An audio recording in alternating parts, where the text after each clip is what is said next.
दिल्ली की 1511 अनधिकृत कॉलोनियों की जहां है जैसा है आधार पर नियमितीकरण को अपेक्षित प्रतिक्रिया नहीं मिल रही है। योजना लागू होने के एक माह बाद भी केवल एक आवेदन सामने आया है। विशेषज्ञों का मानना है कि प्रक्रिया को लेकर लोगों में भ्रम और दस्तावेजी जटिलताएं इसके पीछे बड़ी वजह हो सकती है। इससे योजना की प्रभावशीलता पर सवाल उठने लगे हैं। पश्चिम एशिया में तनाव के मद्देनजर ईंधन बचत को लेकर प्रधानमंत्री की अपील और मुख्यमंत्री रेखा गुप्ता की सोमवार को लोगों से मेट्रो और अन्य दिनों के दौरान सार्वजनिक वाहनों के अधिक उपयोग करने के आग्रह के बीच महापौर कार्यालय ने सप्ताह में 5 दिन नेताओं के निरीक्षण कार्यक्रम तय किए। उसके इस निर्णय पर एमसीडी में सवाल भी खड़े हो रहे हैं। दिल्ली सरकार ने यमुना पुनर्जीवन और सीवर ढांचे को मजबूत करने के लिए करीब 1000 करोड़ रुपए की परियोजनाओं को मंजूरी दी है। अमृत योजना के तहत नजफगढ़ क्षेत्र में 860 करोड़ रुपए की लागत से 12 नए सीवेज ट्रीटमेंट प्लांट लगाए जाएंगे। वहीं केशवपुर एसटीपी के उन्नयन पर 122 करोड़ रुपए खर्च होंगे। मुख्यमंत्री रेखा गुप्ता ने कहा कि इन परियोजनाओं से करीब 7 लाख लोगों को सीधा लाभ मिलेगा। जन सुनवाई में उठे मुद्दे के बाद हर्ष विहार A3 इलाके के 36 घरों में 8 साल बाद बिजली पहुंची। स्थानीय परिवार 2018 से कनेक्शन का इंतजार कर रहे थे। इस दौरान मुख्यमंत्री रेखा गुप्ता के निर्देश पर मिशन मोड में ट्रांसफार्मर लगाया गया और बिजली आपूर्ति शुरू हुई। एनसीआर में ट्रैफिक दबाव कम करने के लिए केंद्र सरकार 65 किलोमीटर लंबे नए एक्सप्रेसवे की योजना पर काम कर रही है। करीब 7500 करोड़ रुपए की लागत वाला ये प्रोजेक्ट UER 2 के पूर्व विस्तार के रूप में विकसित होगा। इसे दिल्ली का ईस्टर्न बाईपास माना जा रहा है, जिससे राजधानी के भीतर वाहनों का दबाव कम होगा और जाम से राहत मिलने की उम्मीद है। जयपुर में नशे की हालत में कई वाहनों को टक्कर मारने और कई लोगों की मौत का कारण बने चालक का ड्राइविंग लाइसेंस दिल्ली परिवहन विभाग ने रद्द कर दिया है। आरोपी लाडो सराय का निवासी है। इस दौरान जयपुर पुलिस के आग्रह पर ये कार्रवाई की गई है। विभाग का कहना है कि गंभीर लापरवाही और जनहानि के मामलों में सख्त कदम जरूरी है। दिल्ली हाई कोर्ट की ओर से एक सरकारी स्कूल के सामने जमा कूड़ा न हटाने के मामले में एमसीडी आयुक्त को नोटिस जारी किए जाने के बाद राजधानी की सियासत गर्मा गई है।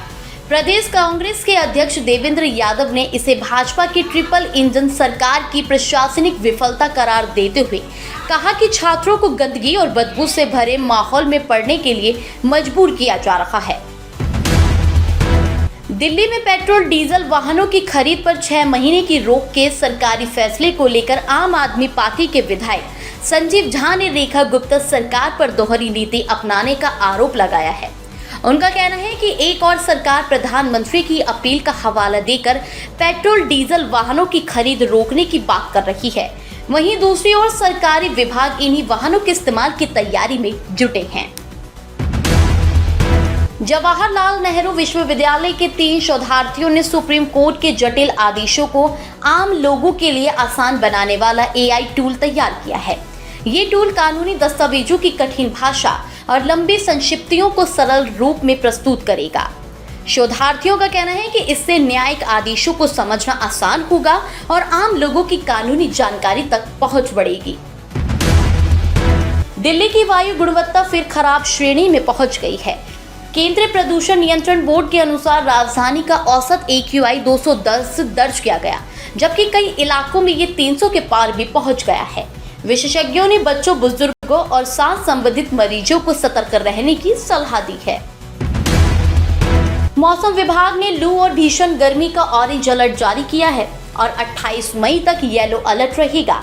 विभाग के अनुसार 29 मई के आसपास आशंकीय बादल छा सकते हैं, लेकिन तापमान में बड़ी गिरावट की संभावना नहीं है।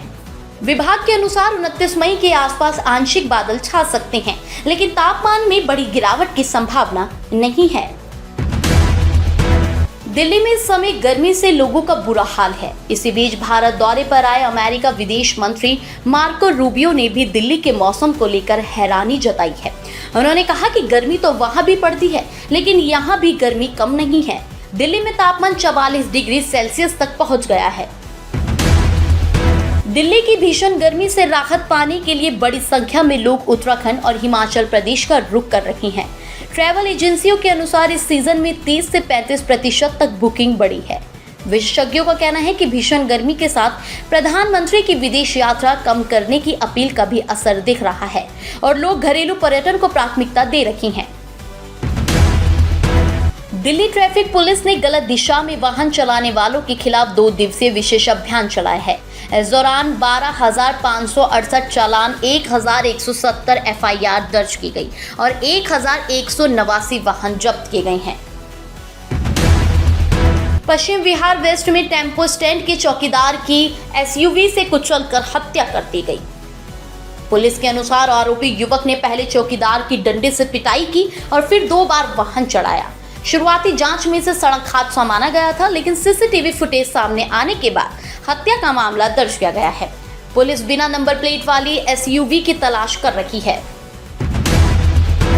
राजधानी में इस वर्ष रामलीलाओं का मंचन 11 अक्टूबर से शुरू होगा, जबकि दशहरा 20 अक्टूबर और भरत मिलाप 21 अक्टूबर को आयोजित किया जाएगा। ये निर्णय दिल्ली की प्रमुख रामलीला समितियों की बैठक में लिया गया। बैठक में बिजली, पानी, सफाई, सुरक्षा, पार्किंग और अनुमतियों से जुड़ी समस्याएं उठाई गई। दिल्ली में अब पर्यटक 2300 साल पुराने सम्राट अशोक के संदेशों को आसानी से समझ सकेंगे। इस दौरान भारतीय पुरातत्व सर्वेक्षण ईस्ट ऑफ कैलाश में एक व्याख्या केंद्र स्थापित करेगा और शिलालेखों का सरल अनुवाद उपलब्ध कराएगा।